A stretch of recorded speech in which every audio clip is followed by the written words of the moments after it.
मैं आगरा में हूँ और मेरे साथ मेरे दोस्त हैं यहाँ पे, और मैं आपको आज आगरा का एक मशहूर जगह है जहाँ पे मैं आया हुआ हूँ। उस जगह का नाम है ताजमहल। इस ताजमहल का एक छुपा हुआ नाम है, जिसका पुराना नाम और छुपा हुआ नाम है तेजो महल है। ये शंकर भगवान के मंदिर से भी निकला हुआ एक शब्द है। आप में से बहुत कम को ही ये पता होगा कि यह ताजमहल 7 मंजिला एक भवन है या महल है। इस ताजमहल के बारे में मैं आपको शॉर्ट में बहुत 14-15 जानकारियाँ दूंगा, जिसको आप नोट कर सकते हैं और आप अपनी खुली आंखों से भी उसमें से बहुत सारे पॉइंट को ऑब्जर्व कर सकते हैं। सबसे पहला पॉइंट जो मैं आपको बताना चाहता हूँ कि ये भवन के सबसे ऊपर में, इमारत के सबसे ऊपर में कलश है। जो कलश हिंदू पूजा पद्धति में जिसका विशेष महत्व है, उस कलश में आपको दिखेगा कि एक अपना कमल के आकार के समय में उस समय नहीं, उसके अनुसार में एक नारियल है और कुछ आम के पत्ते जैसे जो चांद के ऊपर में रखा हुआ है। ठीक है। दूसरा पॉइंट जो मैं आपको बताना चाहूँगा कि इसके प्रवेश मुख्य द्वार पे बीच में ही कमल का फूल है और उसकी आकृतियाँ बनाई हुई है, जो कि आपके किसी भी इस्लामिक स्ट्रक्चर में आपको नहीं दिखेगा। तीसरी बात, गुंबद के ऊपर जब हम अंदर में प्रवेश करते हैं तो गुंबद के ऊपर में सूर्य का और कमल का चित्र बना हुआ है। उस सूर्य और कमल के चित्र में आप साफ साफ आपको दिखेगा कि ये हिंदू कलाकृति है। चौथा जो मुख्य पॉइंट है कि कब्र की परिक्रमा कभी होती नहीं है, लेकिन उस कब्र के चारों तरफ परिक्रमा का एक गलियारा बना हुआ है, और उस कब्र के परिक्रमा में आप जब देखेंगे तो आप साफ अपनी आँखों से ऑब्जर्व करेंगे कि उसके चारों तरफ ओम लिखा हुआ है। कब्र में कभी भी कुआं नहीं होता है। कुआं अधिकतर शिवालय में होता है, शिव मंदिर में होता है, जो शिव मंदिर में आपको साफ साफ दिख सकता है। इस कब्र में, इसके बेसमेंट में कुआं है। कभी भी किसी कब्र में नाग नागिन का चित्र हो नहीं सकता है। आप जब इसकी परिक्रमा करेंगे तो नाग और नागिन के चित्र भी दिख जाएंगे, जो हम अंदर जाके देख सकते हैं। कभी भी इस्लाम में संगीत का उपयोग नहीं हुआ है। जब हिंदुओं को सॉफ्ट कन्वर्जन का टारगेट बनाना था, तब इस्लाम में संगीत का यूज़ हुआ है। इस परिक्रमा में जब आप परिक्रमा करेंगे तो इसके साइड में एक नौयत खाना है, नौबत खाना, जिसको संगीतालय कहते हैं, संगीत का रूम है। 8वां पॉइंट कि इसका कहते हैं कि मुमताज़ नाम था, मुमताज़ महल, और उससे ये शब्द हो गया, उससे ये इस ताजमहल का शब्द आया है। जबकि मुमताज़ का असली नाम मुमताज़ उल जमानी था। उसका यह नाम कहीं था ही नहीं कि मुमताज़ महल।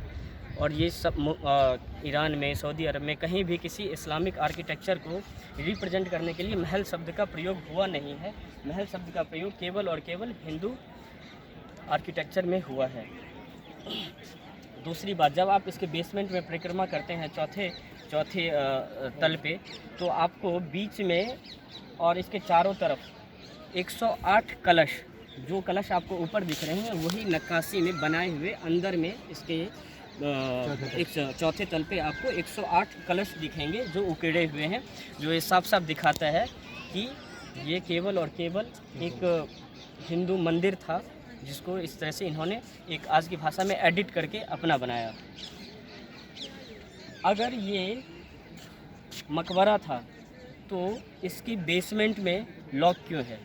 और अगर ये मकबरा है तो इसके बेसमेंट में 22 कमरे बनाने का क्या औचित्य है? और उस 22 कमरों को आज तक क्यों लॉक किया हुआ है? सन 1977 में मार्क मेलिन करके एक व्यक्ति थे, साइंटिस्ट थे, जो इसकी बेसमेंट में जो दरवाज़ा है जो यमुना नदी की तरफ खुलता है, उसका कार्बन डेंटिंग एक प्रोसेस होता है जिससे किसी चीज़ की आयु पता की जाती है। उसकी कार्बन डेंटिंग की गई, जो करीब 800 साल पहले का बताया जाता है, जिस समय शाहजहाँ और मुमताज़ उल जमानी का अस्तित्व भी नहीं था।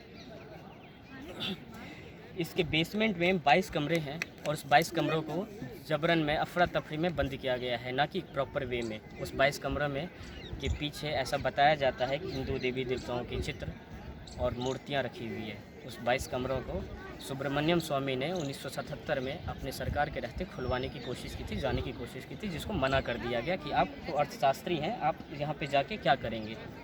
ऐसे बहुत सारे तथ्य हैं जिनको एक्सपर्ट के द्वारा चेक किया जाना चाहिए। और मैं अपने मित्रों के साथ आया हुआ हूँ। कैमरा के पीछे मेरे दोस्त हैं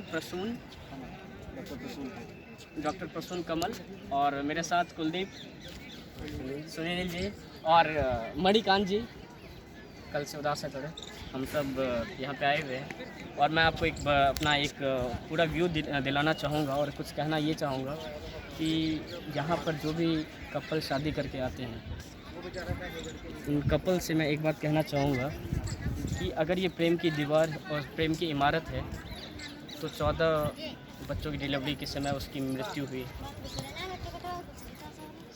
7वीं या तीसरी बीवी थी, उसके मरने के कुछ दिन पश्चात ही उनकी बहन से विवाह। अगर ये प्रेम है तो फिर हवस क्या होता है। और अगर प्रेम की ही चीज़ देखनी है तो मैं आपको एक सलाह दूंगा कि रामेश्वरम जाइए, अपनी पत्नी के लिए और अपने धर्म के लिए समुद्र के ऊपर पुल बांध देना और दुष्ट को ख़त्म कर देना और वापस धर्म के लिए सब कुछ त्याग के अयोध्या आ जाना। वो शायद प्रेम की निशानी हो सकती है। इतना कहूँगा। आप समझदार हैं। जय श्री राम। नमस्ते।